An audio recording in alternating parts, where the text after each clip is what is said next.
the October 4th planning and zoning meeting to order. I get a motion to approve the agenda. I'll second the motion to approve the agenda. All in favor? Aye. Opposed? A motion to approve the minutes from September 7th, 2021 meeting. I'll make a motion to approve the minutes.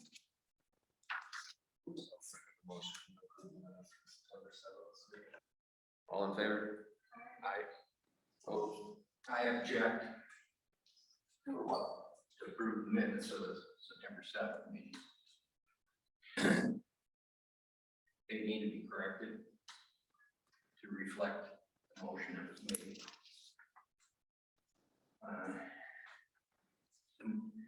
The current minutes have the motion changed from the original, but it's still not correct on what was recorded that night. So I'm objecting on those grounds. What's not right? Okay, here in the minutes that were sent over to the city council,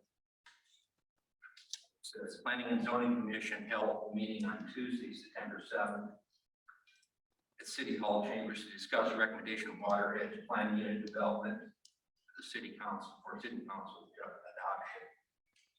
After discussing, the planning and zoning voted not to approve the plan and recommends the city council submit an application in accordance with the city's planned unit development zoning ordinance. That is completely wrong. And tonight on your minutes, it's changed to read, moved by Don Bergfeld, second by Matt Yon, not to approve the recommended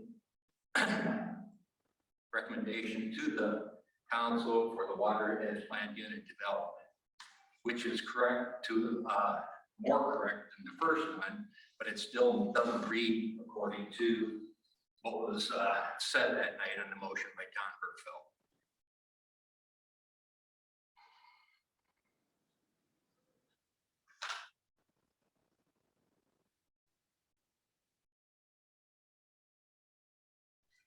If I can chime in, these are action only meeting minutes, correct, Kelly? Correct.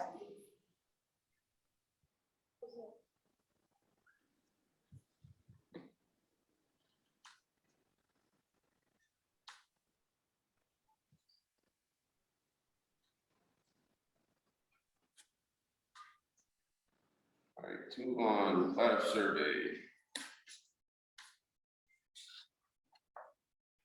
Plat survey of roadway express place number 2 in the city of Peosta. This is in Premier parking lots.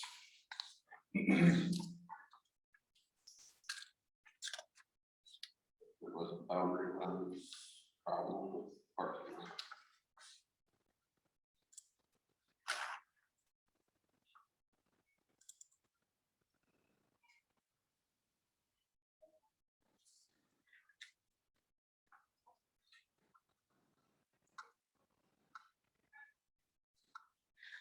Yeah, when I reviewed this and looking at what was surveyed in comparison with that aerial view, you can see that the parking lot, comes over, so. This is just for us to decide if we feel like this.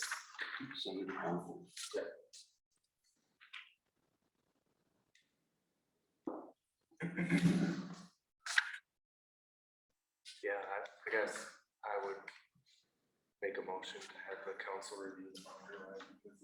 I'm sorry, did somebody make a motion to accept as written, or I'm not sure if I lost Yes. audio?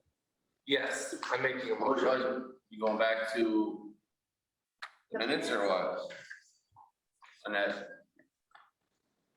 Hello?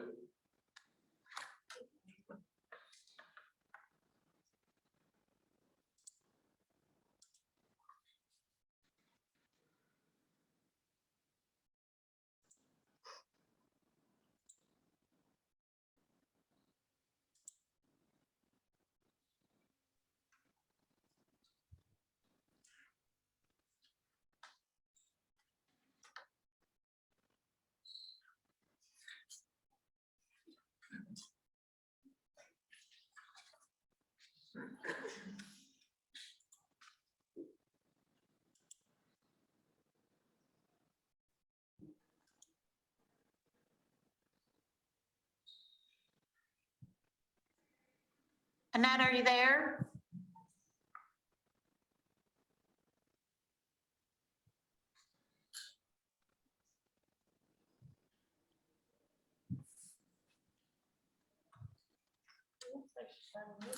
I know.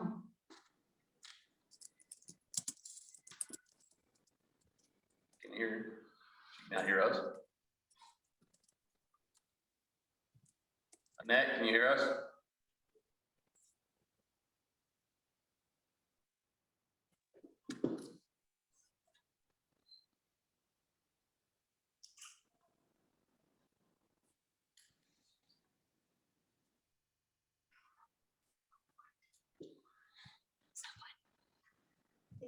One.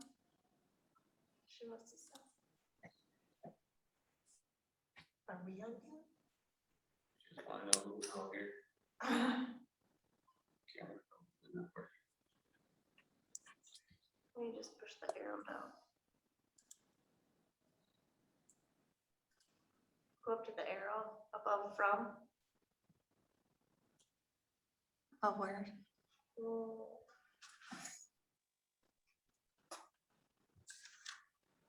Oops, this is mine. Right to the left, left. See chat?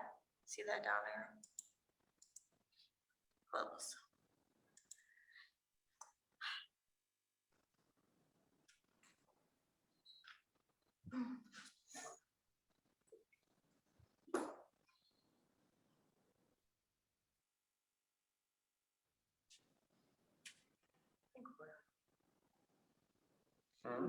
We're not on here.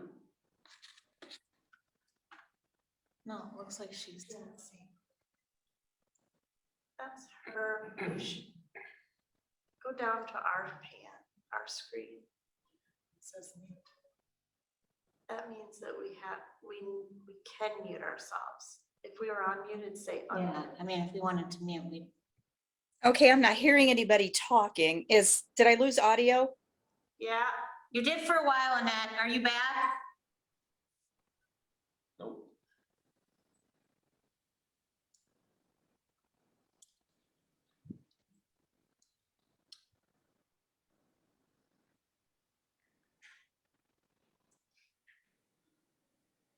mute it, and then unmute it once. Yeah.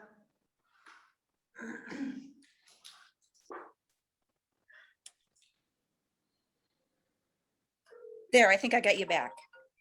You hear us now? Yep, I can hear you now. Okay. What was your question, Annette?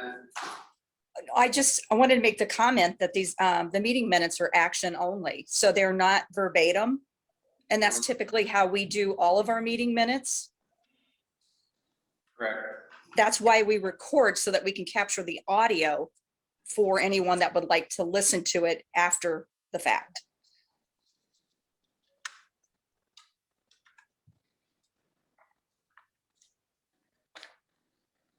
So in this lapse between me having audio and no audio, what took place?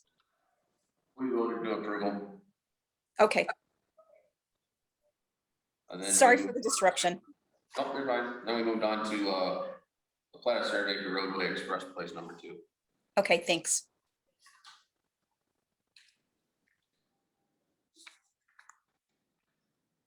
This meets all of our zoning requirements and problem with them fixing their lines, making it so that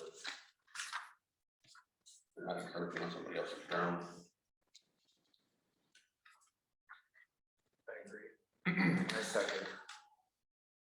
Well, I guess I'll make the motion to have the council review the boundary line. And,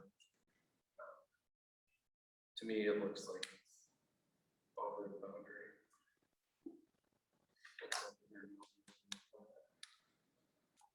I'll second the motion. All in favor? Aye. Opposed? Discussion item, sign permit and ordinance.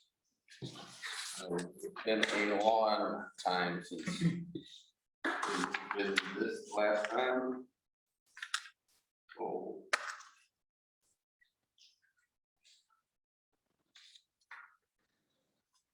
believe we pulled these from Asbury, Kelly. Correct.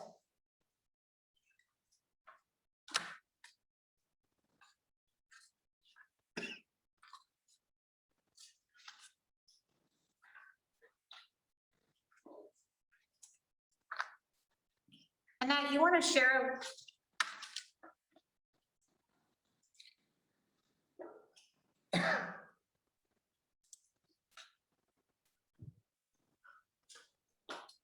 Share my story about NICC or Darkbird, probably Darkbird. Yeah, either or both. I'll start with Darkbird. That's the brewing house there out that's being built on, is it Thunder Valley Road? Okay, they submitted an application for a sign, actually a couple of signs. And I spoke with Craig at EICC and he referred me back to the restricted residential district, which that's clearly not in, which led to some more research finding out that we don't have a commercial sign ordinance in place. So therefore we have nothing to compare it to and or make a recommendation on approval. I looked back on several permits that were issued commercial wise anyway. And a sign that was comparable to that is a sign for Fairway in size. So working with the sign maker who's Lang Signs, we decided that there was no way that I could deny it or that, you know, I needed to take it to council because we had nothing to compare it to. So therefore, this is just another reason why we need to get this ordinance in place, because if we continue allowing, which we can't deny anyone a sign permit because we don't have an ordinance in place.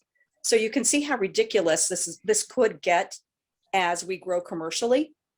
The gentleman from Lang Signs offered up his time to help us put that sign ordinance together and actually recommended the city of Dubuque's sign ordinance as being one that he felt was the best for this area and it would fit the needs of Peosta moving forward. The NICC signs that they had 3 variances they went to apply for. It took us a couple of meetings after the Board of Adjustment to kind of flush that out, but we came to a resolution. And we feel that the decision that was made there won't clutter that roundabout or cause any issues moving forward. So really, I think that the discussion needs to be on the commercial side so that we don't end up getting some ridiculously sized signs on that corridor or any place throughout Peosta. And we also need to incorporate that zoning in our zoning as well. And I think that Kelly had said that Matt, you were not Matt, I'm sorry, that maybe it was Matt. Or maybe it was Justin. Justin, yeah, was talking about incorporating that also into the zoning ordinance.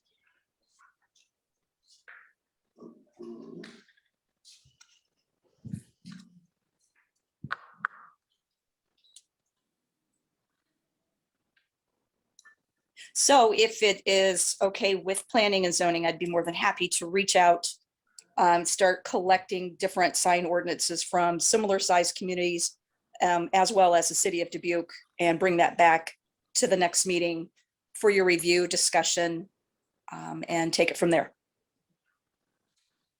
Acceptable with me. I'm sorry, I didn't catch that. That'd be acceptable. Okay,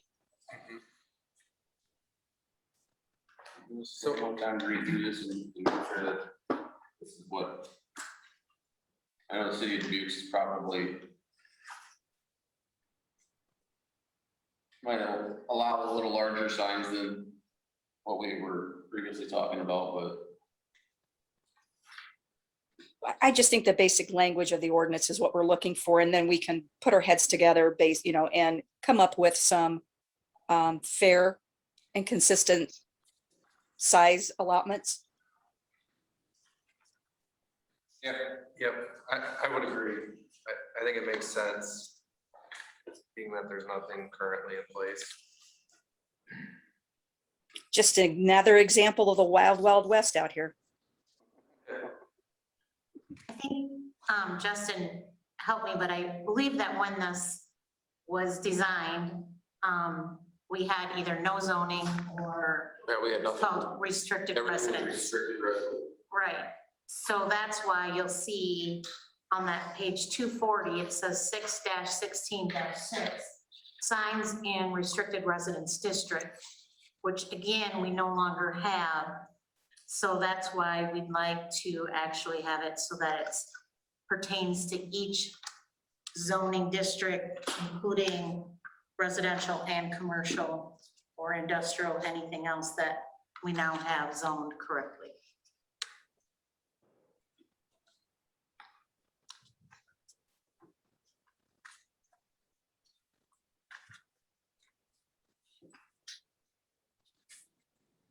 And then did we also talk about possibly putting a fee associated with this? Yes, Okay, because we have to continue to justify the building official's position. So this will just help a little bit.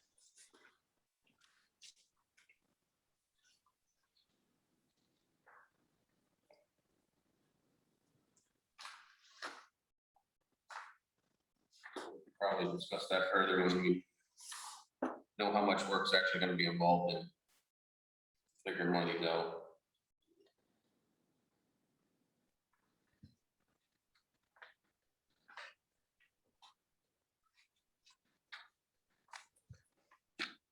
Any other discussion we need to have at the moment for sign permits and ordinances?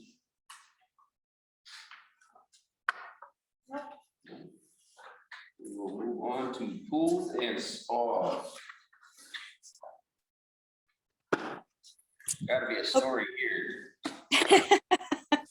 There is a community resident that wants to put an in-ground pool over in Royal Oaks, addition number 2.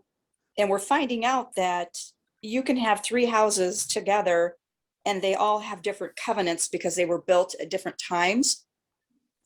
So the homeowner, I encouraged him to pull his abstract, find his HOA covenants to see if it was even allowable. Further research by myself indicated I did find the covenants and they were renewed in 1996. I forwarded that information on to Doug Herman. He says that the covenants are still valid. They do outline that if you are wanting to put a pool in, that you need to have a fence. And then Doug recommended that I get back with the homeowner and have him check with his insurance company. Been a couple of conversations in the office years ago that council didn't want to mess with putting up having an ordinance in place because they thought there would be more liability than not. The last 2 communities that I've worked in, they've had a pool ordinance in place that, identified the fencing height, the inspections that were necessary, that it had to have a self-latching gate. So, I mean, there were really, very many requirements, but those requirements protected the village and city that I worked for. So I have not heard back from Doug yet on his recommendation. I'm sure that I'll hear something tomorrow, but I really wanted to put this on the agenda tonight as a placeholder to get the conversation started on looking on pursuing this. And I really would appreciate your feedback. Yeah, I mean, I think as the community continues to grow, I'm sure there'll be a lot more individuals that would request to put in a pool and a spa. I know in our neighborhood specifically, there was a family that wanted to install a pool, but then again, looked at the covenants, there was no allowance for a fence in our neighborhood, and to put in an in-ground fence with insurance, typically you would need to have a fence around it. So I think that family was advised by the city to go back to the developer to see if there could be an allowance made for that. And the developer said that if the entire neighborhood would sign and agree and say that they were okay with the pool going in, that he would go against it, make an allowance for it. But that never happened and the family then moved. But I'm sure there'll be more and more people that will, be looking to do these types of things. And I think having a process for, the community is a good idea. I Yeah, guess absolutely. my question is, you know, there's obviously a difference between in-ground pools and above ground, but there's a lot of above ground that don't have any type of protection around it. Right. Sure. I agree with that. And the pond. Yeah, there's just too many variables and there's too many ways, there's just too much liability. And right now, it just kind of goes back on the homeowner checking with your insurance company. And of course, if your covenants are still valid or not. Because we can't supersede and prevail over any covenants, any HOA covenants. I thought it was national law that if you have an in-ground pool, that you have to have a fence around it and covenants don't apply. There is a state code in Iowa, I think it's chapter 135I. I think that Doug had referenced that specifically outlines what is necessary if you do have a pool. And I kind of caught that at the end of the day. I'll be more than happy to share that with you. I think I did forward the email to Kat or to Kelly, and I'd be more than happy to forward it out to you guys all tomorrow to start taking a look at it. Now, the other two places that I worked, we went under the IBC, and the IBC was pretty restrictive. You had to have a 4-foot fence. You had to have a self-latching gate. One community I worked in, you had to have an alarm so that if something was in the pool, when you set the alarm, it would obviously let you know that somebody's there. Mhm. They have And- pool ones for the covers. Yeah. How many times do we cover put on, you know, so. True.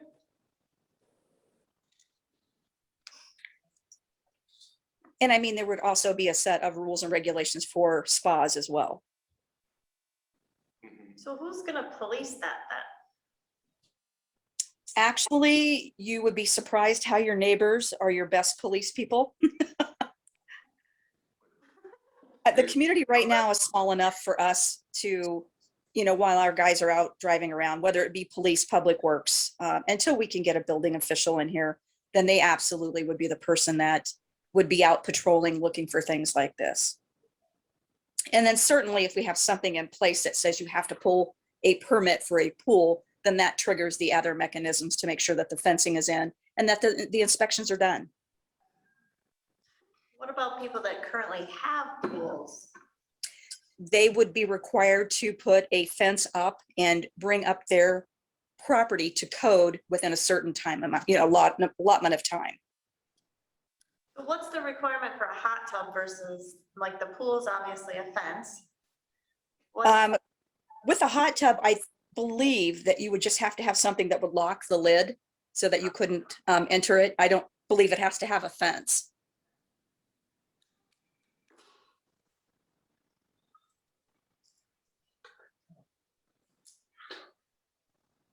Neighbor proof. Not about years ago, over there, like somebody comes over from a wedding and decides to want to jump. Probably would be good. That's funny. I just don't want it to end up having somebody get seriously hurt or die and then come back and say the city didn't have any protection measures in place. And if they had, this never would have happened.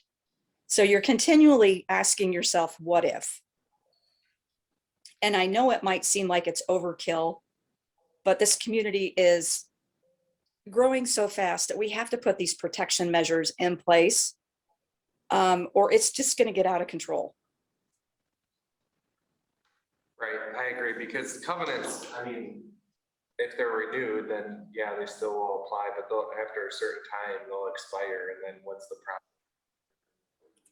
You know, then it's really up to the homeowner and their insurance company or, you know, whatever, but. Oh, and I can guarantee you an insurance company is going to want a fence and require it. Right, but maybe it's someone who might not even call their insurance company and they're just gonna put, there's no rule, you know, from the city standpoint. Right, right. And there again, you get into what if, Yeah, you know, what if a 4-year-old climbs the ladder and jumps in a pool and You know, technically covenants need to be renewed by the neighborhood once they expire, or someone in the neighborhood needs to contact an attorney. Expired. Yeah, Right, exactly. Or like if you really wanted to sue your neighbor because of a covenant, you would actually have to do it. Like if you did something that was outside the covenants, I would have to take you to court to make you abide by those covenants. Right. Which is crazy. And see, a lot of those people in Royal Oaks don't even know if their covenants are good or have, or if they've been expired. It has to be expired. I think we had a list somewhere at one point that when we first started this, that had, whose were up, kind of, and what timeframes everybody's were expiring. But a lot of them were on the verge of expiring. With like phase 1 of Royal Oaks, Peosta Acres,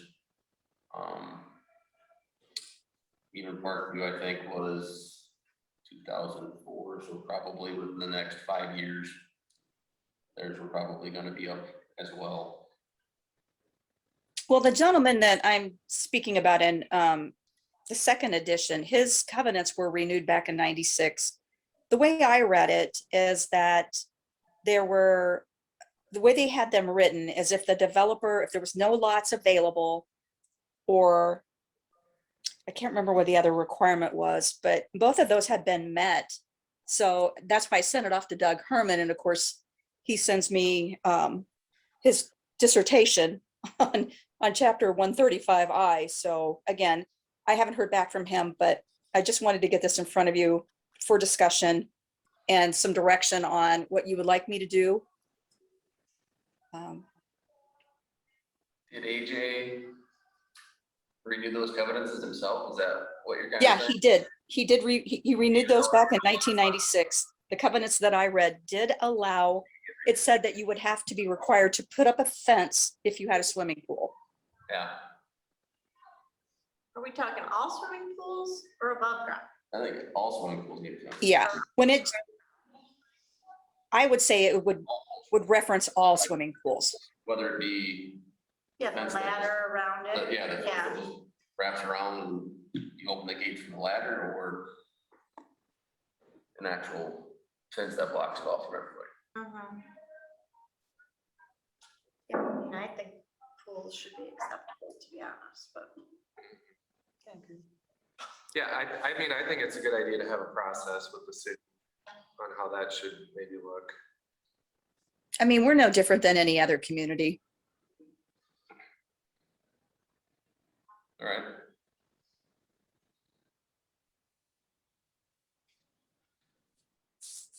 If you want to check this around the communities and see what they kind of have, Yeah, absolutely. I'm imagining Asbury's got to have something with all of the stuff out by the meadows, all the houses have in-ground pools. Oh, yeah, those. But I've seen some with no fences in them. They generally are the community that we look to first. Yeah. If you want to do that and get back to us, that'd be great. Yeah, you bet. That takes care of all of our business. Is there any other business? Anybody got anything else? A motion to adjourn.